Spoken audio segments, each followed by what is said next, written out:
बताइए मुझे, मैं मिलाता हूँ अभी। ये कराएंगी बात, मिलाइए रे, लीजिए, मिलाइए ना। अरे आप मिलाइए तो उसके बाद पहले ही बता दूं, वो वाला हिसाब है ना, 9 मन तेल होगा ना राधा नाचेगी। आपकी पत्रकारों की आदत तो इतनी खराब है, कुछ पत्रकार तो ऐसे हैं नेशनल चैनल के, उनका तो करना ही क्या। वो पता है कैसे कर रहे थे, एक मिनट माइक मुझे दीजिए, वो कैसे कर रहे थे, देखिए, ये देखिए ब्रेकिंग न्यूज हेडलाइंस, ये देखिए गाजीपुर बॉर्डर पूरी तरीके से खाली करा दिया है, और ये देखिए किस तरीके से देश के जवानों का फ्लैग मार्च हो रहा है। गाजीपुर बॉर्डर पूर्ण रूप से खाली, मुश्किल से 200 से 300 लोग गाजीपुर बॉर्डर पर तैनात हैं, और आज शाम तक गाजीपुर बॉर्डर खाली हो जाएगा। आपके तो अरमानों पे पानी फिर गया, आप क्या करेंगे, आपके तो अरमानों पे पानी फिर गया।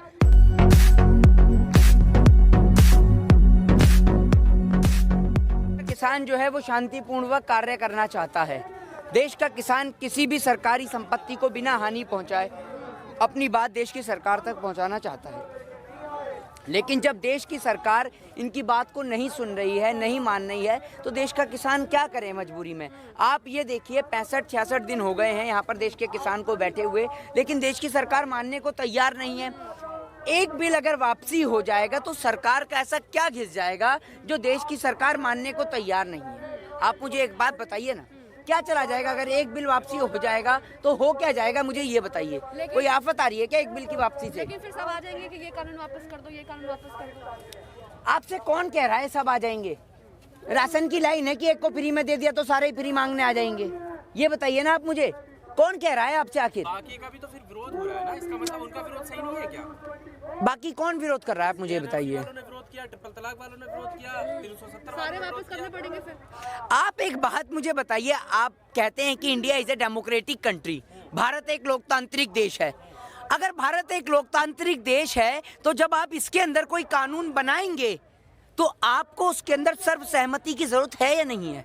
आपसे पूछना चाहता हूँ, फिर तो इस मुद्दे पे भी तो सहमति है या नहीं है? तो आप एक बात बताइए, आप रातों रात जीएसटी लागू कर देते हैं, आप रातों रात, आपके पास पार्लियामेंट में अगर आपके एमपी हैं तो आप रातों रात कोई भी बजट पास कर देते हैं, आप कोई भी किसी को भी नेता बना देते हैं। आपने देश के अंदर, लोकशाही देश के अंदर जो डेमोक्रेसी को खत्म करने का आप प्रयास कर रहे हैं, तो आप क्या सोच रहे हैं लोग चुपचाप बैठ के तमाशा देखते रहें? आप तमाशा दिखा रहे हैं और देश की जनता देखती रहे, यही करते रहें क्या? लेकिन प्रधानमंत्री ने कहा है फोन कॉल की दूरी है मेरे और किसानों के बीच में, तो बात करके सुलझा लें। आपके पास नंबर है मोदी जी का? है क्या नंबर? बताइए मुझे, मैं मिलाता हूँ अभी। ये कराएंगी बात, मिलाइए रे, लीजिए, मिलाइए ना। अरे आप मिलाइए तो उसके बाद पहले ही बता दूं, वो वाला हिसाब है ना, 9 मन तेल होगा ना राधा नाचेगी। समझ रहे हैं? आपके पास नंबर है? नहीं, नंबर ठीक है, नंबर अगर आपके पास होगा तो क्या बात करेंगे, ये भी तो यार मोदी जी कलाकार आदमी है, ठीक है। आप मोदी जी से जाकर अब तक ये पूछो, आप तो नोटबंदी से काला धन लेके आ रहे थे, वो आया अब तक नहीं आया है? आपका नीरव मोदी पैदल भी नहीं आया अभी तक। तो आप ये समझ लो, अगर पैदल चलते ना अब तक तो भी पहुंच जाते इंग्लैंड से, लेकिन वो अब तक नहीं पहुंचा है। तो आप देश की जनता को जो बरगलाने का काम कर रहे हैं ना, और दूसरी बात, जो देश के अंदर जो हिंसा घटित हुई है 26 जनवरी देश के 72वें गणतंत्र दिवस के अवसर पर, वो बहुत ही शर्मसार घटना है देश के लिए, देश की आन बान शान के लिए बहुत शर्मसार ये घटना है। और इस घटना का जिम्मेदार देश के किसान नहीं, इस घटना का जिम्मेदार है देश की सरकार।